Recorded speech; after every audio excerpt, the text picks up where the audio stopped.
राधे राधे भाइयों। आज से 5 साल पहले 25 अगस्त 2020 को पहली बार भाई इस गाड़ी ने इस द्वार के दर्शन करे थे भाई। यानी कि ये गाड़ी पहली बार यहाँ पे लेडीज खड़ी होकर गीत गा रही थी, तब ये इस गाड़ी ने हमारे घर में एंट्री ली थी।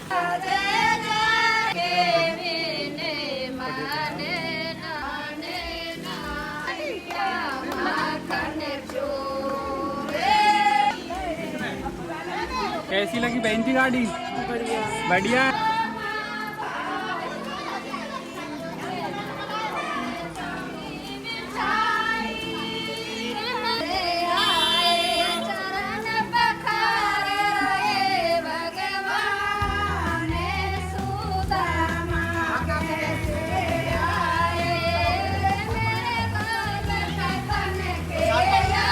भाई इस तरह आगे बढ़ती गई थी वो मेरे लिए बहुत ज़्यादा खुशी का पल था, क्योंकि मैंने अपनी खुद की कमाई से पहली कोई गाड़ी ली थी भाई। और उसकी जो फीलिंग होती है ना अपनी पहली कमाई से पहली गाड़ी की, वो मैं बयान नहीं कर सकता आपको शब्दों में। इतनी बेहतरीन होती है। जिस भाई ने भी आज तक खरीदी होगी उनको पता होगा भाई क्या ही फीलिंग होती है, वो वही ऑब्जर्व कर सकते हैं जो आगे लेंगे भाई, उनको पता होगा। जब छोटे बच्चे भी होते हैं उनके लिए फरारी भी आती है ना, उनको बड़ी खुशी होती है भाई। बाद में हमने चाहे एंडेवर ली हो, कन्वर्टेड फॉर्च्यूनर ली हो, थारोक्स ली हो, स्कॉर्पियो एन ली हो, थार हो, लेकिन भाई साहब वो वाली खुशी नहीं रहती जो आपको पहली गाड़ी में मिलती है। तो भाई गाड़ी को इसको ना पूरी 5 साल हो चुके हैं और मैं इतना खुश था भाई। जैसे देखो बंदर के पोजीशन देख रहे हो, ये जिस पोजीशन में बैठा है ना, इसी पोजीशन में भाई मैं अपने आप को उस दिन इससे कम सेठ जी नहीं समझ रहा था, क्योंकि भाई वो फीलिंग ऐसी होती है, समझ रहे हो। मतलब आप 5 साल पहले अगर उठाने जाओगे ना, तो उस टाइम पे बहुत लिमिटेड पैसा था। मेरे को सेल्टोस या क्रेटा बहुत ज्यादा पसंद थी भाई। तो बेसिकली मैं आपको 5 साल का पूरा निचोड़ इस गाड़ी का आज आपको देने वाला हूं, क्योंकि इस गाड़ी को इंडियन मार्केट में बिकते बिकते 6 साल हो चुके हैं।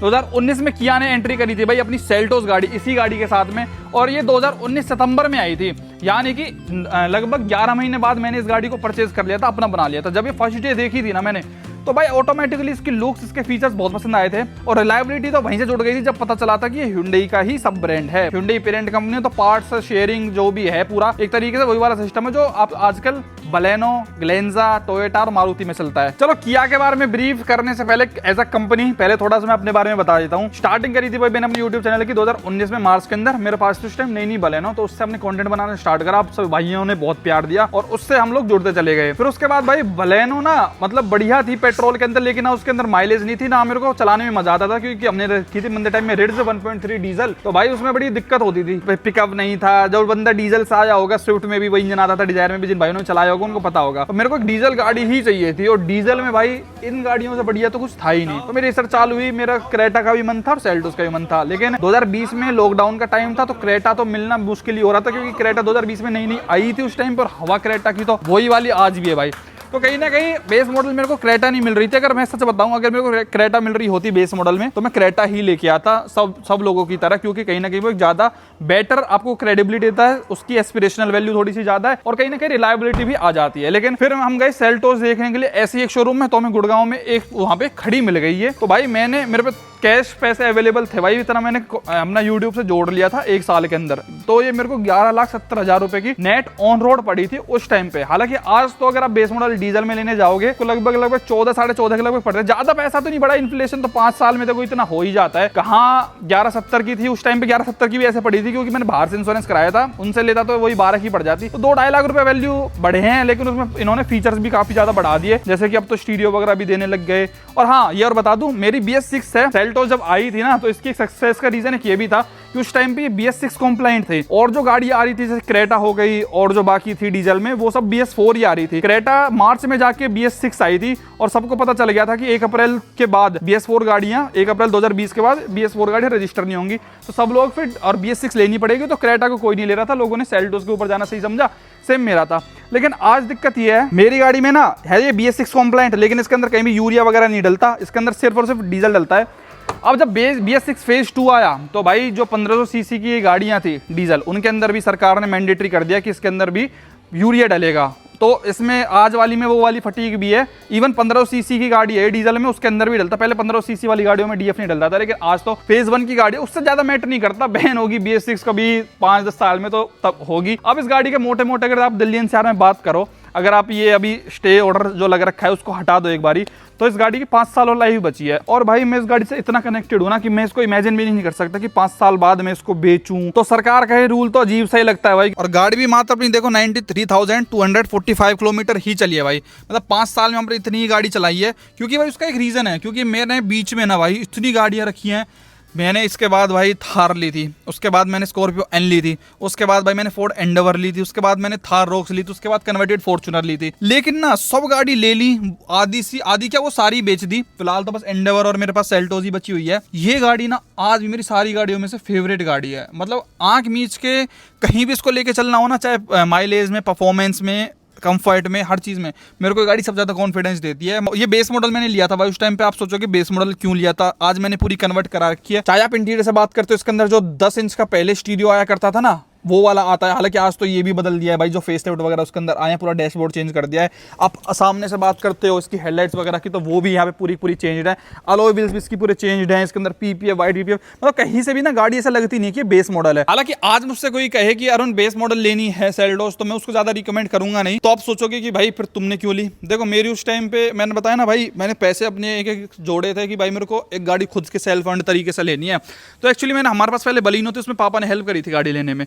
उसमें क्या हुआ था ना, लोन वगैरह भी मैं ले सकता था। बहुत भाई कहेंगे कि लोन लेके आप थोड़ा ऊपर वाला वेरिएंट ले सकते थे भाई, लेकिन ना ऊपर वाले वेरिएंट में ये दिक्कत थी भाई, अगर मैं लोन लेता ना, तो मैंने बलिनो क्या एचडीएफसी से लोन लिया। अब वो मैंने प्री क्लोजर कराया, मतलब मैंने 6-8 महीने में भर दिया, पैसा वैसा आ गया था। लेकिन उस पे ना ये एचडीएफसी बैंक वालों ने इतना चार्ज ठोका भाई। प्री क्लोजर चार्जेस कुछ होते हैं जब आप प्राइवेट बैंक से अपना लोन लेते हो ना, कार लोन, और उसको आप क्लोज करने जाते हो, मतलब जो आपका इंटरेस्ट बनेगा पूरा 3-4 साल का, जो भी आप पीरियड अपना करवाते हो, ईएमआई बनवाते हो, वो पूरी आपसे ले लेते हो। यार एक बात बताओ, मैंने लोन लिया उस टाइम, मेरे को जरूरत थी, आज मेरे पास पैसा आ गया, मैं भर रहा हूं, तो मैं किस बात का इंटरेस्ट दूं। तो मेरे को खट्टी चली गई लोन से, और तभी मैंने सोच लिया लोन का तो सीधा मतलब है लोन ना। तो मैंने सोचा था भाई कभी लोन नहीं लूंगा, और आज से भगवान की कृपा से 5 साल हो गए हैं। चाहे एंडेवर है, चाहे स्कॉर्पियो है, चाहे थार रॉक्स है, चाहे थार है, चाहे मैंने कितनी गाड़ी बदली है, किसी पे भी आज तक लोन नहीं लिया भाई, इसी एक चक्कर में। हालांकि अब तो भाई आरबीआई ने बहुत तगड़े सुधार दिए हैं, ये सारी कंपनियां, सुनने में आ रहा है 1 जनवरी 2026 के बाद में कोई भी बैंक अगर फ्लोटिंग रेट पे है तो कोई भी बैंक आपसे प्री क्लोजर चार्जेस नहीं लेगा। यार नॉर्मल सी बात है, जब बंदा लोन ले रहा है और वो भर रहा है पैसे, तो तुम किस बात का चार्ज ले रहे हो फिर। नॉर्मल सी बात है ना, तुम चार्ज तभी तो लोगे, बंदा उधारी तुमसे ले रहा है तो तुम ब्याज खाओगे। जब पैसा दे रहा है तो वो डिमोटिवेट क्यों कर रहे हो बंदे को कि वो लोन क्लोज ही ना कराए। बैंक भी बड़े तेज है पैसा कमाने के चक्कर में। कह रहे मैं टॉपिक से भटक गया भाई, थोड़ा सा गाड़ी के बारे में बात ही करते हैं, लेकिन ये लिटिल नॉलेज मेरे को देनी थी, क्योंकि उस टाइम पे मेरे को ऊपर वाला वेरिएंट लेना था। अब मैं बेस मॉडल ना लेने के रीज़न बताता हूँ। देखो हमेशा गाड़ी इंश्योरेंस में आपकी भाई बेस मॉडल ही कहलाई जाएगी, इसमें कोई भी डाउट नहीं है। आज भी इसका इंश्योरेंस मैंने भी कराया 6 साल का, 18,000 रुपये का हुआ है, जिसमें return to invoice, consumables, zero depreciation और मतलब सारे कवर हैं जितने भी हो सकते हैं। तो 18,000 रुपये का हुआ ICICI लोम्बार्ड से, बहुत बढ़िया इंश्योरेंस है, कोई दिक्कत नहीं है। आज तक भगवान की कृपा से इस गाड़ी पर एक बार भी मेरे को क्लेम लेने की जरूरत नहीं पड़ी। हाँ विंडशील्ड टूटी थी, वो तो छोटा मोटा टूट जाती है, वो भी पहले साल में टूटी थी, वो भी 2 बार। तो यूनाइटेड से था मेरा, सरकारी नकली कंपनी से, उसका क्लेम मिल गया था मेरे को पट्टे देसी, तो 2 बार मैंने शीशा जरूर चेंज करवाया था भाई बाहर से ही। उसके बाद से आज तक मैंने अपनी गाड़ी पे कोई भी क्लेम नहीं लिया, और भगवान करे ना लेना पड़े। इस वीडियो से कोई नज़र तो लगा मत देना कि भाई मेरे को कभी इसकी ज़रूरत पड़ जाए भाई। आज तक गाड़ी इतनी बढ़िया चल रही है भाई, मैं बता नहीं सकता। And this is my one of the best purchase, मतलब गाड़ियों में तो वन ऑफ द भी छोड़ दो, this is my best purchase ever भाई। अब उसके कुछ रीजंस है। सबसे पहले मैं पॉजिटिव्स के बारे में बात करूंगा, जो कोई भाई किया सेल्टोस के लिए प्लान कर रहा हो। आज भी मेरे नॉन में या कोई आसपास में कोई आरे प्यारों में कोई सब्सक्राइबर्स भाई में पूछता है ना कि अरुण भाई हमें गाड़ी लेनी, हम कौन सी लें। मैं कहता हूँ अगर आपका मतलब 14 से 20 लाख तक का बजट है, डीजल में गाड़ी चाहिए, आँख मीचो और भाई किया सेल्टोस उठा के ले आओ। Features, comfort, mileage, performance, looks, सब कुछ मिलता है भाई। किया की सर्विस इतनी बेहतरीन, मतलब आज तक अगर कोई मेरे ब्रांड से पूछे ना कि कौन सी ब्रांड की सर्विस इंडिया में सबसे अच्छी है, लोग कहते होंगे MG की है, ये है वो, उनको अवार्ड मिल रखा है। मेरे लिए पर्सनली किया है। आज तक ऐसा नहीं कि उस एक डीलरशिप की अच्छी है, जितने भी डीलरशिप्स पे आज तक गया हूँ ना, सबकी दी बेस्ट मेरे को सर्विस लगी है। सर्विस सेंटर्स की मैंने महिंद्रा की आपको इतनी बार बता रखा है, टोयोटा में बता रखा है, हर उस ब्रांड में दिक्कत आती है, लेकिन किया कि आपको कोई वीडियो नहीं मिलेगी कि हमने कलेश मचाया हो कि ये नहीं कर रहे वो नहीं कर रहे, क्योंकि they are too much cooperative भाई। तो इसमें मैं सबको ये रिकमेंड करता हूँ कि सेल्टोस ले। पेट्रोल में मैं इस गाड़ी को ज्यादा रिकमेंड नहीं करता। 1.5 नेचुरली एस्पिरेटेड पेट्रोल इंजन जो इसका आता है ना, उसके अंदर दिक्कत ये यार माइलेज नहीं है उसके अंदर, चलाने में मजा नहीं आता, हल्का पड़ जाता है इंजन थोड़ा सा। तो पेट्रोल में तो मैं रिकमेंड नहीं करता भाई इस गाड़ी को। लेकिन डीजल में जो ये CRDI इनका engine 1.5 litre, this is too much nice. Turbo petrol तो भूल ही जाओ, वो माइलेज ही नहीं देता। उसके अंदर 7 DCT है ना, उसके अंदर ओवर हीटिंग की दिक्कत आती है भाई। मैंने बहुत भाई से सुना है, खुद तो कभी चलाया नहीं ना। उसके अंदर माइलेज तो भूल ही जाओ, 6-7 की माइलेज देती है। और गियर बॉक्स भी उसका DCT, ट्रैफिक में 1 घंटे खड़े हो गए तो ओवरहीट के मारे उसमें आगे मीटर में आने लग जाता है। लेकिन इस डीजल में कोई भी इशू नहीं आता है भाई। मैं इसकी गुणगान तो भाई बहुत ही करता रहता हूँ कि बहुत अच्छी चलती है, बहुत अच्छी चलती है। अब मेन बात करते हैं भाई, ये तो चलो आप फर्स्ट टाइम किसी की वीडियो भी देखोगे, कोई नहीं लेके आया, वो आपको ये सारी चीज़ें गिनवा देगा कि लुक्स हैं, फीचर्स हैं, सब चीज़ें। मेन आती है नेगेटिव्स क्या है। 5 साल में जो मैंने इस गाड़ी के साथ नेगेटिव झेले ना, उनके बारे में एक एक करके मैं आपको बताता हूँ भाई। सबसे पहले तो भाई देखो, उस टाइम पे इस तरीके की आती थी, टू बेसिक इतनी अच्छी नहीं लगती थी मेरे को। हालांकि 3 बटन थे, अच्छी बात है बेस मॉडल से ही। इसके अंदर जो ये वाला बटन है ना, 1 साल में ही बंद हो गया था भाई काम करना। ये इस तरीके से ऐसे खोलनी पड़ती है भाई। देखो इस बटन को दबाओगे ना, पहले टक तो ऐसी निकलती थी, मतलब स्टाइल से में। लेकिन ये 1 साल बाद ही, 4 साल से हम इसको ऐसे जुगाड़ से लगाते हैं, जुगाड़ से इसको बंद करते हैं। हालांकि आज वाली चाबी तो उन्होंने बहुत ज़्यादा इंप्रूव्ड कर दी है, उसके अंदर तो ये वाली दिक्कतें नहीं है। लेकिन मेरे पास अपनी ये है तो मैं उसके बारे में ही बात कर सकता हूँ भाई। ये तो चलो ठीक है, छोटा मोटा इसको तेल पानी लगवाओगे तो ठीक हो जाता है। दूसरी चाबी भी रखी है इसके पास, अपने आज तक यूज़ नहीं करी भाई। वो चाहूँ तो मैं यूज़ कर लूँ उसको, वो बिल्कुल नहीं है, मतलब बिल्कुल नहीं रखी है, उसमें दिक्कत सोल्व हो जाएगी। पर वो रहता है मन नहीं करता यार, एक चीज़ है वो नई रहनी चाहिए, उसको रखो। दूसरी प्रॉब्लम ना इसके अंदर ना, थोड़े टाइम मतलब थोड़े नहीं, स्टार्टिंग में ही ना एक दिक्कत आ गई थी। जो DF का एक सेंसर होता है भाई, नीचे की साइड इसके अंदर लगा रहता है वो, उसके अंदर वो पानी में चलाने से ना, उसके ऊपर जब पानी चला जाता है तो बड़ा इशू क्रिएट करता है। उसके अंदर इंजन लाइट जल जाती है, जो मतलब DF सेंस करता है कि वो ढंग से जो फिल्टर है वो क्लीन हो रहा है नहीं हो रहा है, वो चीज़ बताता है। तो वो उस पर पानी चला गया था, वो सेंसर खराब हो गया था। वो 13,000 रुपये की चेपक लगी थी मुझे। वो नहीं लगती भाई अगर मैं गाड़ी को पानी से नहीं निकालता, या फिर मैंने एक्सटेंडेड वारंटी ले रखी होती। मैंने नहीं ली थी क्योंकि मेरा हाथ बहुत टाइट था। 11,70,000 रुपये का भी थोड़ा सा ऐसे लगता था उस टाइम पे कि यार कैसे लूँगा। आज भाई भगवान के दया से, आप सभी भाइयों के सपोर्ट और प्यार की वजह से फॉर्च्यूनर लेजेंडर 1 शॉट में लेके आ सकते हैं, इतनी कृपा है। तो ये वाली बात थी कि भाई एक्सटेंडेड वारंटी ले लेता, वो भी खर्चा अपना बच जाता। और DF का वो भी पानी में थोड़ी सी अलग तरीके से ड्राइव करने की वजह से हुआ था। ये एक दिक्कत आई। एक रिसेंटली अभी एक दिक्कत और इसके अंदर आई थी भाई, जो इसका भाई ये था ना, AC चलना बंद हो गया था। तो इसका जो कूलिंग कोयल थी वो यहाँ पे चेंज हुई थी भाई। उसके अंदर प्रॉपर आया था अपना खर्चा, काफ़ी अच्छा खासा खर्चा आ गया था उसके अंदर। तो 90,000 किलोमीटर में इसकी कूलिंग कोयल बोल गई थी। अब उसका रीज़न पता नहीं भाई कैसे वो होना तो नहीं चाहिए था, मेरे को एक्सपेक्ट नहीं था। लेकिन इसकी कूलिंग कोयल पूरा डैशबोर्ड खुल के चेंज हुआ था। उसके बाद से भाई इसके अंदर थोड़ी सी इशू आ गई है, इसमें ना यहाँ पे पानी जमा हो जाता है। इसके लिए देखो हमने कट्टा भी यहाँ पे बोरी भी रख रखी है। मतलब काफ़ी अजीब लगती है चीज़, लेकिन भाई पानी पूरी मैट में भर जाता है। मेरे को दिखाना पड़ेगा इशू की ये एक इशू क्या ही है। इसने मेरे को काफ़ी निराश करा था कि जैसे जैसे गाड़ी बूढ़ी होती जा रही है, इसमें क्या ही इशू यहाँ पे क्रिएट होता जा रहा है। एक इसके अंदर जो ये नीचे का इंजन कवर है ना भाई, ये बहुत ज़्यादा फटता रहता है। इसको हमने अभी रिसेंटली भी चेंज कराया था भाई साहब। ये पानी में आप लेके जाओगे ना, कहीं भी पानी भरा रहता है तो ये बहुत जल्दी नीचे लटक आता है। हालांकि ये सेल्टोस की दिक्कत नहीं, तो सभी गाड़ियों की दिक्कत है। मारुति में तो चीज़ सबसे ज़्यादा देखी जाती है, लेकिन सेल्टोस में मेरी में मैं 2 बार इसको चेंज करा चुका हूँ। इसने मेरे को काफ़ी दुख दिया है। अब ये तो चलो एक्सटीरियर चीज़ें हो गई भाई, जो पानी पूनी से ख़राब होती हैं। इसके अलावा भाई मैकेनिकली गाड़ी के अंदर इंजन वाइज, आपका गियर बॉक्स वाइज कोई भी कभी मेरे को परेशानी नहीं आई है। टू बी वेरी ऑनेस्ट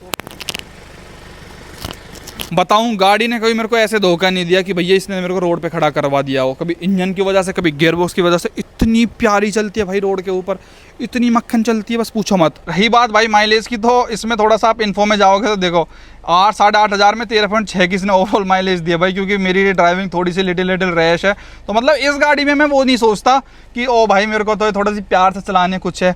मतलब 13.5 की दिखा रही है ओवरऑल। मैं क्योंकि इसका हमारा लोकल में ही सारा रन होता है भाई 13.5 का। अगर मैं, और ये बहुत गंदी चलती है 13.5 में, इस क्या आइडिया लगा लो। अगर मैं इसको हाईवे पे लेके जाता हूँ ना, तो ये 20 की निकाल देती है भाई बड़े प्यार से। और ये लोकल में ऑन एन एवरेज थोड़ा सा लॉन्ग रन में लेके जाओगे तो 15-16 तो प्यार से डीजल में मैनुअल के अंदर अपनी दे भी देती। हालांकि ये गाड़ी इतनी हिट हुई थी बीच में, किया को बहुत ज़्यादा घमंड भी आया था इस गाड़ी को लेके कि उन्होंने भाई साहब इसके अंदर जो इसका सबसे फेमस वाला ट्रांसमिशन था ना भाई, इसके अंदर मैनुअल गियर बॉक्स 1.5 लीटर के डीजल इंजन के साथ पेयर्ड, वो बंद करके इन्होंने IMT देना स्टार्ट कर दिया था। लोगों ने इतना ज़्यादा बॉयकॉट किया ना इसको, इन्होंने IMT मतलब बोले तो उसके अंदर भाई क्लच नहीं आती थी, सिर्फ गियर आता था। इन्होंने सोचा कि हमने क्या हाई-फाई टेक्नोलॉजी बना दी। लोगों बहुत निराश हुए, लोगों ने भाई ये गाड़ी खरीदनी छोड़ दी। और आज तक उसका वो परिणाम भुगत रहे हैं कि क्रेटा ज़्यादा बिक्री और सेल्टोस के दिन पर दिन सेल्टोस पे की जो सेल्स है वो डाउन होती जा रही है। हालांकि इसका रिजोल्यूशन अब किया वाले कर रहे हैं भाई, जो नेक्स्ट ईयर 2026 की स्टार्टिंग में इसका जो न्यू जनरेशन है टोटल कंप्लीट न्यू जनरेशन आएगा। 2019 में गाड़ी लॉन्च हुई थी, 2026 में उसकी एक नीड भी है भाई, 6-7 साल बाद तो गाड़ी को अपडेट करना ही चाहिए। तो अभी तो कोई भाई मेरे से पूछता है कि अरुण भाई सेल्टोस ले लूँ क्या, तो मैं यही रिकमेंड करता हूँ भाई 4-5 महीने की बात है, 2026 आने पे आप हो सकते हो तो वेट कर लो भाई। आपको एक नया प्रोडक्ट देखने को मिलेगा। इंटीरियर जो है अब एकदम टोटली न्यू हो जाएगा गाड़ी का, जैसा आज सिरोस में आता है इस तरीके का सेम इंटीरियर आ जाएगा।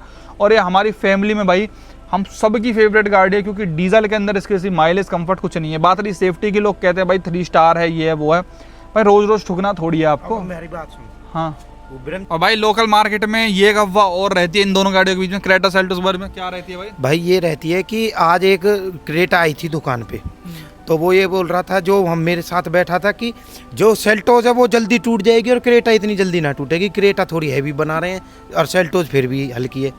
तो ये थोड़ा सा गांव वगैरह में अनपढ़ता भी चलती है भाई साहब। थोड़ा सा अनपढ़ लोग जो होते हैं, इनको नॉलेज नहीं होती है, वो इन सब बातों को करते हैं। इस भाई की नहीं मैं कह रहा, इसका कोई कसूर नहीं, इनसे कोई कह रहा था। अगर कोई डीप नॉलेज इनके रखता हो तो दोनों सेम कंपनी की गाड़ियाँ हैं भाई, दोनों को बिजनेस करके देना है। अगर ऐसी बात होगी तो कौन सेल्टोस को खरीद रहा है? अगर क्रेटा इतनी ज़्यादा हैवी होगी तो दोनों गाड़ियाँ 3 स्टार रेटेड है, ग्लोबल इनकैप का। गाँव वालों को पता नहीं होता क्या है क्या नहीं है, तो ऐसा कुछ भी हवाबाजी बनाते, क्योंकि मैंने स्टार्टिंग में आपको कही क्रेटा की कहीं ना कहीं एस्पिरेशन वैल्यू है। क्रेटा अच्छी हो सकती है किसी के लिए, किसी के लिए नहीं हो सकती। 1% 2% बढ़िया ही है। एज सच आप अगर क्वालिटी वाइज बात करते हो तो दोनों गाड़ियों में कोई डिफरेंस नहीं है। दोनों गाड़ियों में भाई सेम टू सेम पार्ट्स लग रहे हैं। कोई भी आपको नहीं बता सकता कि दोनों गाड़ियों में ये अच्छी है या ये बुरी है। सबको अपनी चॉइस देखनी है कि किसी को लुक्स किसकी पसंद है, किसी को किसके सर्विस सेंटर जाना है, किसको किसके डीलरशिप जाना है, बस वो वाली बात यहाँ पे आती है। बाकी मेरे को गाड़ी में सच कहीं क्वालिटी इशूज लगते नहीं है भाई। एक जगह मेरे को अभी जंग जो दिखा है, ये देखो भाई गाड़ी में थोड़ा सा ये यहाँ पे आपको जंग दिखेगा अपनी में, लिटिल सा बस केवल ये देखो, ये तो आना लाजमी है भाई कहीं ना कहीं पे। बाकी तो गाड़ी में सच इश्यूज अपने को फील नहीं होते हैं। बाकी तो भाई मैंने इसका स्टीयरिंग सिस्टम इंटीरियर सब कुछ बदल रखा है, वो तो मैंने सारी वीडियोस डाली हैं और आप सब भाइयों ने वो स्टार्टिंग से देखी हैं। इसके अंदर हमने बहुत ज़्यादा ट्रिप्स भी मारी है, चाहे गोवा जाना हो, चाहे मतलब लंबी लंबी ट्रिप्स हमने इससे बहुत ज़्यादा मार रखे हैं भाई। गाड़ी एक नंबर चलती है, मैं तो हर किसी को रिकमेंड करता हूँ। आँख मीचो अगर किसी का बजट है 20 लाख से नीचे तो N1 छोड़ो, आँख मीच के किया के शोरूम में जाके ले लो भाई। लेकिन अभी वेट करना ही अच्छा रहेगा। और कोई मुझसे पूछे कि अरुण भाई कितने सेटिस्फाइड हो, कितने नंबर दोगे गाड़ी को 10 में से मैं इसको 15 नंबर दूंगा भाई, क्योंकि मेरे लिए इतनी प्यारी गाड़ी है भाई। ये छोटी मोटी दिक्कतें हर गाड़ी में आती रहती हैं भाई, लेकिन इसने आज तक वो दिक्कतें नहीं करी कि अनइवन कहीं से भी टायर लॉस हो रहा है, स्टीयरिंग से आवाज़ आ रही है, चक टक टक की, सस्पेंशन से आवाज़ आ रही है। मैं महिंद्रा स्कॉर्पियन वगैरह की बात कर रहा हूँ, जो इस बजट में लोग बाग बड़ी गाड़ी दिखाने के लिए ले आते हैं, फिर बाद में वो रोते डोलते हैं कि भैया ये दिक्कत वो दिक्कत। लेकिन ये गाड़ी लेने के बाद मेजर आपको कोई दिक्कत नहीं आएगी। मुझे तो पर्सनली आई नहीं भाई। I am more than satisfied से भी ऊपर अगर कोई शब्द होगा तो मेरी तरफ से इस गाड़ी को मैं वो देना चाहूँगा। बहुत ज़्यादा रिकमेंड करता हूँ भाई, सेल्टोस ले आओ, कभी दुखी नहीं पाओगे। फैमिली कार, 5 सीटर बंदे, पिछली सीट इतनी कंफर्टेबल, आगे की सीट इतनी कंफर्टेबल, मज़ेदार गाड़ी भाई। इसके जैसी गाड़ी इंडियन मार्केट में डीजल के अंदर कोई भी नहीं है, ये मैं दावा ठोक के आप सभी लोगों से कह सकता हूँ। बाकी ये था भाई मेरा ओवरऑल एक्सपीरियंस। कुछ रह गया हो तो आप मेरे से पूछ सकते हो, मैं आपको नेक्स्ट वीडियो में उसका आंसर करता हूँ। बस ये 2-3 प्रॉब्लम मेरे को भाई 5 साल में फेस हुई है, बाकी इसके अलावा तो गाड़ी बढ़िया चल रही है। वीडियो देखने के लिए आपका बहुत बहुत धन्यवाद। Thank you so much.